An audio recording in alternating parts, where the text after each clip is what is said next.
अस्सलाम वालेकुम नाज़रीन, मैं हूँ सलवा हसनैन। आप देख रहे हैं सूर्या न्यूज़।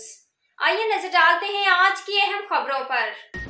कराची सूर्या न्यूज़ में मजीद अपडेट करते हैं। कराची से bureau chief journalist Mohammad Farooq बर्रडू कादरी की रिपोर्ट के मुताबिक सिंध हुकूमत का यूरिया खाद की ज़ख़ीरा अंदोज़ी और महंगे दामों फरोख्त करने वालों के खिलाफ कार्रवाई का फैसला। Chief secretary Sindh doctor Mohammad Fakhar Alam की ज़ेर सदारत अहम इजलास में सेक्रेटरी ज़राअत समेत तमाम कमिश्नर और डिप्टी कमिश्नर शरीक। इजलास में यूरिया खाद की तलब और किसानों को फरहमी पर तफसीली ब्रीफिंग दी गई। सूबे में 175 ज़ख़ीरा अंदोज़ों के खिलाफ कार्रवाई करके 40 लाख का जुर्माना आयद किया गया है।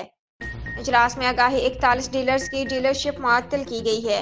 इजलास में डिवीजन कमिश्नर्स ने रायती कीमत पर खाद के फरहमी यकीनी बनाने के लिए इक़दामात पर भी ब्रीफिंग दी।